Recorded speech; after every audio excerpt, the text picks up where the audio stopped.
எனது அன்பு நேயர்களே, வணக்கம். உலகெங்கும் வாழும் டிவைன் டைவ் தமிழ் சேனலின் கும்பராசி அன்பர்களே, உங்களை இந்த பதிவிற்கு அன்போடு வரவேற்கின்றேன். அன்பு கும்பராசி அன்பர்களே, கோடீஸ்வரர் ஆகக்கூடிய யோகம் இருக்குமா, அல்லது இந்த வாழ்க்கை இப்படியே கழியுமா என்று நீங்கள் செய்யாத பிரச்சனைக்குள் கூட சிக்கி தவிக்கக்கூடிய சூழ்நிலை எல்லாம் இருக்கிறது என்று 7.5 சனி காலத்திலே பலவிதமாக வருத்தப்படக்கூடிய உங்களுக்கு சென்ற காலம் என்பது சற்று கூடுதல் சிக்கல்கள் நிறைந்திருந்ததாகவே இருந்திருக்கும். சரி, வருங்காலத்திலே வசந்தம் வீசுமா, வாழ்க்கையிலே இனிமை இருக்குமா என்று பார்க்கும்போது கிரகங்கள் அனுகூலங்களை தர காத்திருக்கிறது. ஆனால் சில கவனத்தோடு இருக்க வேண்டும். நெடுந்தூர பயணம் செல்லும் போது ஒரு வாகனத்திலே செல்கிறோம் என்றால் அப்போது வழிநெடுக இருக்கக்கூடிய வசதிகளை பற்றியும் அதே சமயத்தில் பிரச்சனைகளை பற்றியும் தெரிந்து கொள்வோம். அப்படி இருக்கும்போது 7ஆம் இடத்திற்கான அதிபதி சூரியன் வரக்கூடிய அந்த நேரம், அந்த சுய ராசிக்கு வரக்கூடிய நேரம் என்பது தமிழில் ஆவணி மாதம் என்று சொல்வோம். இந்த ஆவணி மாதம் என்பது ஆகஸ்ட் செப்டம்பர் மாதமாக அமையும். செப்டம்பர் பாதி வரை இருக்கும். செப்டம்பர் 17 2025 வரை இந்த கேதுவோடு இணைந்த சூரியனாக இருந்து இந்த 7ஆம் இடத்துல இருக்கக்கூடிய அந்த நிலவரம் பார்க்கும்போது பல நிலைகளிலே கும்பராசி என்பர்களுக்கு இந்த கேது சூரியன் இணைவு, அந்த கேது சூரியன் இணைவோடு புதனும் இணைந்து இருக்கக்கூடிய அந்த நிலவரம் எல்லாம் ஏதோ ஒரு நல்ல ஒரு செல்வந்தரோ அல்லது வசதி மிக்கவரோ அல்லது செல்வாக்கு மிக்கவரோ அவருடைய தொடர்பு இருந்தாலும் கூட உங்களுக்கான நல்ல விஷயங்களை செய்து கொள்ள முடியாத ஒரு சூழ்நிலை எல்லாம் இருக்கிறது என்றால் உங்களுடைய சுய ஜாதகத்திலே இந்த கேது சூரியன் இணைவு, புதனோடு இணைவு என்பது சிறப்புகளை தரவில்லை என்று அர்த்தம். காரணம், எப்போதுமே கேது மற்றும் சூரியன் இணைந்திருப்பது என்பது கிரகண தோஷம். கேது என்று இருந்தாலே அந்த இடத்திற்கு சரி சம சப்தமாக ராகு இருப்பது அது நியதி, அது அப்படித்தான் அமையும். இருந்தாலும் கூட சனி பகவான் உங்களுக்கு 2ஆம் இடத்திலே வக்கரம் பெற்று அமைந்து 12ஆம் இடத்து அதிபதி 2ஆம் இடத்திலே அமைந்து இந்த காலகட்டத்தில பல நிலைகளில் அனபயோகத்தை தருவார் பல நாட்களிலே. அப்போது உங்களுக்கு வசதிகளும் அதே சமயத்துல உங்களை நீங்களே மனதளவிலே உயர்த்தி கொண்டு நல்ல ஒரு நிலைக்கு மாற வேண்டும் என்று முயற்சி செய்யும் போது அதற்கு வெற்றியும் தந்து விடுவார். சூரியன் மற்றும் கேது இணைந்து, அதுவும் புதனோடு இணைந்து இருக்கும் போது உங்களுடைய வாழ்க்கை துணை அல்லது வேலையிலே உங்களோடு இருப்பவர்கள் அவர்கள் செய்த இதற்கு முன்னர் செய்த தவறு, அந்த தவறுகளின் காரணமாக நீங்கள் அனுபவிக்கக்கூடிய தண்டனை, பிரச்சனை, சுகக்கேடு, இதிலிருந்து விடுபடக்கூடிய ஒரு சூழ்நிலை என்றால் கர்ம வினை பயனிலிருந்து விடுபடுவதற்கு அற்புதமான நேரமும் செப்டம்பரில் 2 நாட்களில், ஒன்று சந்திர கிரகணம், மற்றொன்று சூரிய கிரகணமாக அமையும். அப்போது தீய விஷயங்களை எல்லாம் கைவிட்டு நல்ல விஷயங்களிலே மனதை லயித்து நீங்கள் செயல்படும் போது கேது பகவான் தரக்கூடிய அந்த சிறப்புகளை நீங்கள் பெற முடியும். கேது எப்போது நல்லதை தர துவங்குவார் என்றால் நல்ல விஷயங்களில் மட்டுமே உங்கள் நாட்டம் இருக்க வேண்டும். சனி புதன் இந்த தொடர்பு விபரீத ராஜயோகத்தை தரும். எப்போது என்றால் இந்த கிரகண தோஷத்திலிருந்து சூரியன் விடுபடுவது என்று சொல்லும் போது கேதுவிலிருந்து அகன்று முழுவதுமாகவே கேதுவினுடைய அந்த ராசி மண்டலத்திலிருந்து வெளிவரும் போது உச்சம் பெற்றிருக்கக்கூடிய புதன் உங்களுக்கு 5 மற்றும் 8ஆம் இடத்து அதிபதி அங்கு சூரியனோடு இணையும் போது விபரீத ராஜயோகம். நல்ல விஷயத்தை நோக்கி நீங்கள் எடுத்த முயற்சிகள் எல்லாம் நிச்சயமாக பலிக்கும். கோடிகளிலே பணம் புழங்கக்கூடிய அமைப்பு என்பது இருக்கும். ஒரு தொழில் சாம்ராஜ்யம், ஒரு வேலை அல்லது வேலையில இருக்கிறீர்கள் என்றால் எந்த நிலையில் இருந்தாலும் ஒரு பணத்தை அதிகப்படியாக தனதானிய சம்பத்தை சம்பாதித்துக் கொள்வதற்கான வாய்ப்பை தரும். அதே சமயத்துல 5ஆம் இடத்துல குரு பகவான் இருக்கிறார் புதனினுடைய வீட்டில். இதுல கவனம் என்னவென்றால் நல்ல குருவினுடைய ஆலோசனை இருக்க வேண்டும். அதே சமயத்துல உங்களுடைய குழந்தைகள் வழியிலோ அல்லது உங்களுடைய வாழ்க்கையில உங்களுடைய வயதிற்கேற்ப உங்களுடைய குழந்தைகள் அல்லது உங்களுடைய அன்புக்குரியவர்கள், அது காதலர்களாக, திருமணம் சார்ந்த காதல், அந்த காதலராக இருக்கலாம். இவர்கள் செய்யக்கூடிய நல்ல விஷயங்கள் உங்களை பெரிய அளவிற்கு உயர்த்தவும், அவர்கள் செய்யக்கூடிய அல்ல விஷயங்கள், அதாவது தேவையில்லாத விஷயங்கள் சிக்கலை தரவும் இருக்கும். அது மட்டுமல்லாமல் இந்த புதன் மற்றும் சனி பகவான் சமசப்தமம், புதன் மற்றும் சூரியன் சமசப்தமம், இது சாதாரண ஒரு யோகம் அல்ல. இது ஒரு மிகப்பெரிய ஒரு அற்புத ராஜயோகத்தை தரும். தெய்வ பக்தியோடு சற்று எதிலுமே உங்களை உயர்த்தி கொள்ள வேண்டும் என்ற நல்ல எண்ணத்தோடு நீங்கள் பீடு நடை போடும்போது, ஒவ்வொரு விஷயத்தையும் எடுத்து செய்யும் போது, இந்த சனி பகவான் 7 சனியிலிருந்து அவர் கிளம்பி அவர் முடிக்க துவங்கி இருக்கக்கூடிய காலத்திலே ஒரு வக்கர சனி காலமாக இருக்கிறது. ஆகையினால் எது சரியில்லை, எது சரியாக வரவில்லை என்பதை சீர்தூக்கி பார்த்து மாற்ற வேண்டிய விஷயங்களிலே மாற்றத்தை ஏற்படுத்தினீர்கள் என்றால், இது இப்போது உங்களுக்கு மனதளவிலே எது சரி சரியில்லை என்ற மாற்றம், பிம்பங்களை எல்லாம் உடைத்து மாற்றங்களை நோக்கி வெற்றியை நோக்கி பயணிக்கும் போது வெற்றி என்பது இருக்கும். அது மட்டுமல்லாமல் இந்த புதன் ஆனவர் செப்டம்பர் 17க்கு பின்பாக, செப்டம்பர் 15க்கு பின்பாகவே சொல்ல வேண்டும் என்றால் புதன் சூரியனோடு இணைவு.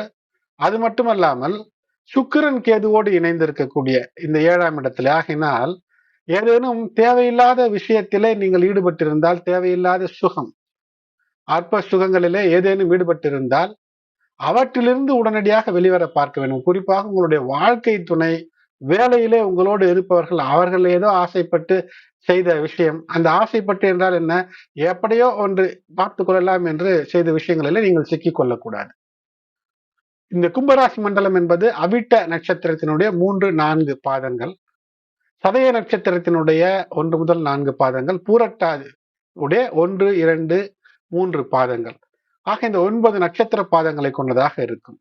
கேது பகவான் உங்களுடைய ராசிக்கு 7ஆம் இடத்துல மே 2025 துவங்கும் போதே கேது பகவானவர் அங்க இருக்கிறார். ஆகையினால இந்த கலத்திரஸ்தானத்திலே இருக்கக்கூடிய அந்த கேது சில நேரங்களில கடனை அடைப்பதற்கு மேலும் ஒரு கடன் வாங்கக்கூடிய சூழ்நிலை ஏற்படும். வழக்குகளிலே ஏதேனும் நீங்கள் நினைத்தது ஒன்று நடப்பது ஒன்றாக இருக்கும். தடை இருக்கும், தாமதம் இருக்கும். ஆகையினால் இவற்றிலிருந்து வெளிவருவதற்கான வாய்ப்பு என்று இருந்தால் அதை பார்த்து வெளியேற வேண்டும். சகோதரர்கள் இருக்கிறார்கள், சகோதரிகள் இருக்கிறார்கள் என்றால் இப்போது அவர்களோடு உண்மையாக அவர்கள் நல்ல விஷயங்களை உங்களுக்கு செய்ய வேண்டும் என்று கருதினீர்கள் என்றால், நீங்கள் அவர்களுக்கு உண்மையிலேயே நல்லவர்களாக மாறிவிட்டீர்கள் என்பதை நிரூபணம் செய்து நல்ல விஷயங்களை பெற்றால், இப்போது இந்த 7 சனி காலத்திலிருந்து வெளிவரும்போது வெற்றி. வேலையில இருக்கிறீர்கள் என்றால் உயர் அதிகாரிகள் அவர்களுடைய ஏதேனும் ஒரு கண்டனம் அல்லது உங்களுக்கான ஏதேனும் ஒரு பனிஷ்மெண்ட் அல்லது நீங்கள் செய்வது பிடிக்காமல் அரசியல் செய்வது போன்ற விஷயங்கள் நடக்கலாம். அதிலிருந்து வெற்றி பெறுவது எப்படி என்று இந்த பதிவை கேட்டு நீங்கள் உங்களை தயார்படுத்திக் கொள்ள வேண்டும். எந்த ஒரு விஷயமாக இருந்தாலும், இல்லத்து பத்திரமாக இருந்தாலும் அல்லது வேலை சார்ந்த விஷயங்களிலே உள்ள காகிதங்கள் முக்கியம் என்றாலும், பணியிடத்துல ஏதோ ஒரு முக்கியமான ஒரு தகவல் பொருந்திய ஒரு பென் டிரைவ் தருகிறார்கள் என்றாலும் கூட அதை மற்றவர்களிடம் ஒப்படைக்க கூடாது. குறிப்பாக உங்களுடைய வேலை செய்பவர்களோ, உங்களுடைய வாழ்க்கை துணையோ, உங்களுடைய பிள்ளைகளுக்கிடோ கொடுத்து பத்திரமாக வைத்துக் கொள்ளுங்கள் என்று சொன்னால், இதிலே சில சமயத்திலே சச்சரவுகள் வரக்கூடும். குடும்பத்திலே சிறு சிறு பிரச்சனைகள் வந்து தோன்றி மறையக்கூடிய அந்த நிலை. ஆனால் அவற்றை பெரிதுபடுத்தி சிக்கலாக்கி கொள்ளக்கூடாது. எப்போதுமே பரிகாரம் என்ன? பல கோயில் செல்லலாம், விநாயகரை வழிபடலாம். இவையெல்லாம் ஏற்றதுதான், செய்ய வேண்டியதுதான். பௌர்ணமி பூஜை செய்யலாம். சங்கடஹர சதுர்த்தி அன்று மாலை வேளையிலே விநாயகனை வழிபட்டு நீங்கள் ஏற்ற விஷயங்களை எல்லாம் செய்யும் போது, தானங்கள் செய்யும் போது வெற்றி கிடைக்கும். ஆனாலும் கூட கோபத்தை அகற்றி மனதுக்குள் இருக்கக்கூடிய ஆணவம், கண்மம், மாயையிலிருந்து நீங்கள் வெளிவரும் போதுதான் இந்த கிரகண தோஷத்திலிருந்து வெளிவந்து நீச்சத்தை நோக்கி சென்று கொண்டிருக்கக்கூடிய சூரியன் செப்டம்பர் 17 வரை இருக்கக்கூடிய அந்த சோதனைகள், அவற்றை விட இப்போது அவற்றிலிருந்து ஒரு விடுபாடு, ஒரு விமோசனத்தை தந்து நல்ல விஷயங்களை தருவார். அரசியலிலே இருக்கிறீர்கள் என்றால் உங்களுடைய விஷயங்களிலே கவனம் செலுத்துவது மிக முக்கியம்.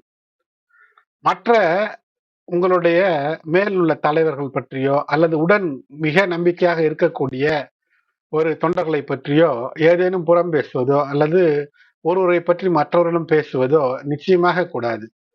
எப்போதும் சற்று தலைமை பண்போடு, சற்று விட்டு கொடுக்கும் மனப்பான்மையோடு பிரச்சனைகள் இருந்தால் அவர்களோடு மட்டும் பேச வேண்டும்.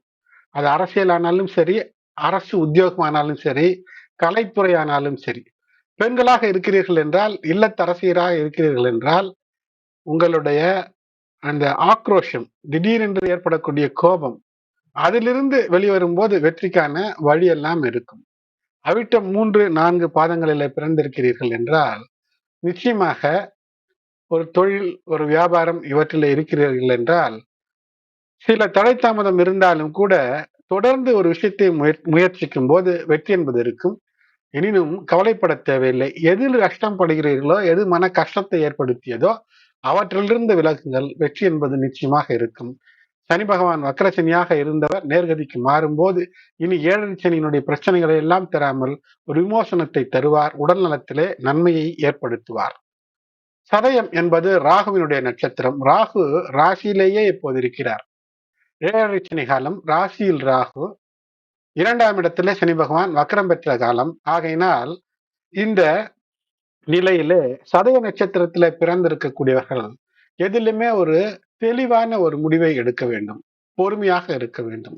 ஏதோ பிடிபடவில்லை, புரியவில்லை என்றால் அது சார்ந்த விஷயத்துல மாணவர்களாக இருந்தால் ஆசிரியர் அல்லது சீனியர்கள் அவர்களோடு பண்பாக பழகி மரியாதை தந்து அவர்களை பற்றி கேட்டுக்கொள்ள வேண்டும். ஒரு தொழிலில் இருக்கிறீர்கள், ஒரு வியாபாரத்திலே இருக்கிறீர்கள், ஒரு வேலையில இருக்கிறீர்கள் என்றால் இருப்பதை விட்டுவிட்டு பறப்பதை பிடிப்பதற்கான யோசனை எல்லாம் இருக்கக்கூடாது. எதையுமே நல்லது நிதானமாக செய்யும் போது வெற்றி என்பது இருக்கும். ராகுகால வேலையில செவ்வாய்க்கிழமைகளில பெண் தெய்வம், உக்ர பெண் தெய்வ சன்னிதானங்களை விளக்கேற்றி வழிபாடு நட்சத்திரத்துக்காரருக்கு பல சிறப்புகளை ஏற்படுத்தும். பூரட்டாதி குரு பகவானுடைய அம்சம் பொருந்திய நட்சத்திரம். இதுல 1, 2 மற்றும் 3 ஆகிய இந்த 3 பாதங்கள் கும்பத்திலே அமையும். இந்த குரு பகவானுடைய நட்சத்திரம், குரு உங்களுக்கு ராசிக்கு 5ஆம் இடத்துல இருக்கிறார். குருவினுடைய பார்வை பலம் உங்கள் மீது இருக்கிறது. ஆகையினால் பிரச்சனைகள் வந்தாலும் இந்த தெய்வத்தினுடைய அற்புதமான அந்த அனுகிரகம், குரு பகவானுடைய பார்வை, குரு பார்க்க கோடி நன்மை என்ற அந்த மொழிக்கேற்ப நிச்சயமாக பல விஷயங்களிலே நன்மையாக மாற்றிக்கொள்ளலாம். அதற்காக தேவையில்லாத ரிஸ்க் எடுப்பது, பேராசையோடு ஒரு விஷயத்தை செய்வது, ராசியில் ராகு இருக்கக்கூடிய படபடப்பு, அதே போல் கேது சூரியனோடு இணைந்து அதன் பின்பு சூரியன் அங்கிருந்து நகலும் போது சுக்கிரன் அங்கு வந்து சேருகிறார். அதனால் தேவையில்லாத பழக்கம், வாழ்க்கை துணையோடு ஏதேனும் முரண்பாடு, தேவையில்லாத ஒரு, அதாவது ஆண் பெண் விஷயத்திலும் சரி, தேவையில்லாத ஏதேனும் ஒரு பழக்கத்திற்குள் சென்று சிக்கிக் கொள்வதோ இவற்றையெல்லாம் முழுமையாக தவிர்க்க வேண்டும். அது மட்டுமல்லாமல் வாழ்க்கையிலோ அல்லது வேலையிலோ ஒரு பிடிப்பற்ற ஒரு மனநிலை வரும். அது எதனால் வந்தது என்று பார்த்து வாழ்க்கையானாலும் பிடிப்பை ஏற்படுத்தி கொள்ள வேண்டும். பிடிக்காத மனைவி, பிடிக்காத பிள்ளை, பிடிக்காத வேலை என்றெல்லாம் இல்லை. ஆகையினால் அதிலே பற்றோடு ஏதேனும் ஒன்று அவர்கள் தவறு செய்திருந்தார்கள் என்றால் அந்த தவறுக்காக சென்று நீங்களும் தவறிலே சிக்காமல் அவர்களையும் சீர் செய்து நீங்களும் சீராக வேண்டிய சூழ்நிலையை இப்போது கிரகம் தருகிறது. இதுவரை சிக்கல் தந்து கொண்டிருந்தது, இப்போது அதிலே மாற்றம் என்பது இருக்கும்.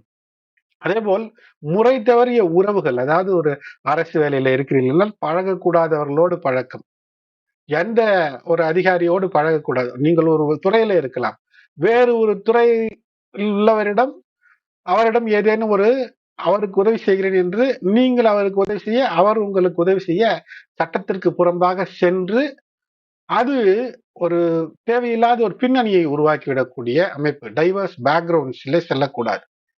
அதுபோல் ஆன்மீக பயணம் என்பது இருக்கும், அதிலே நாட்டம் என்பது வேண்டும். எந்த ஒரு வாக்கு கொடுத்தாலும் அந்த வாக்கை உங்களால் நிறைவேற்ற முடியுமா என்று அலசி ஆராய்ந்த பின்புதான் அந்த வாக்கை தர வேண்டுமே தவிர தேவையில்லாத ஒரு வாக்கை தரக்கூடாது. குறிப்பாக இந்த செப்டம்பர் 15க்கு பேர் சுக்கிரன் கேது இணைந்து இருக்கும்போது உங்களுடைய குடும்பமானாலும் சரி அல்லது புதிய நட்பானாலும் சரி ஏதேனும் ஆசை வார்த்தைகளை கூறி பின்னர் ஆசை வார்த்தை கூறி மோசம் செய்து விட்டார் என்ற அவப்பெயர் ஏற்படுத்திவிடக்கூடிய ஒரு கிரகநிலை, அதற்குள் சிக்கிக் கொள்ளக்கூடாது. இது உங்களுக்கு கர்ம வினையினுடைய அந்த நிகழ்வுகளை உணர்த்தக்கூடியதாக அமையும். அதனால் மிக கவனமாக உங்களை பற்றி புரிந்து வெற்றி நடை போடுவதற்கு நிச்சயமாக ஒழுக்கம், நேர்மை, விடாமுயற்சியோடு இருக்க வேண்டும். இந்த சமயம் என்பது மறைந்திருக்கக்கூடிய ஒரு விஷயங்கள் எல்லாம் உங்களுக்கு தெரியும்.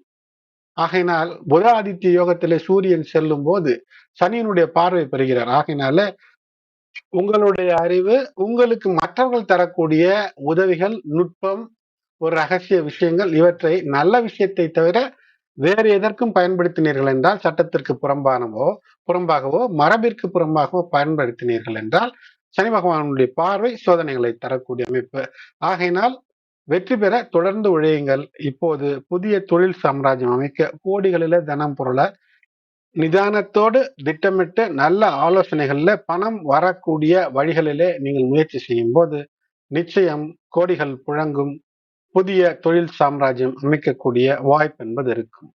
எனது அன்பு நேயர்களே, பதிவு பிடித்திருந்தால் லைக் செய்யுங்கள். மற்ற உங்களுடைய உற்றார் உறவினர் நண்பர்கள் கும்ப ராசியில் இருந்தால் அவர்களுக்கும் இந்த பதிவினை ஷேர் செய்யுங்கள். நன்றி.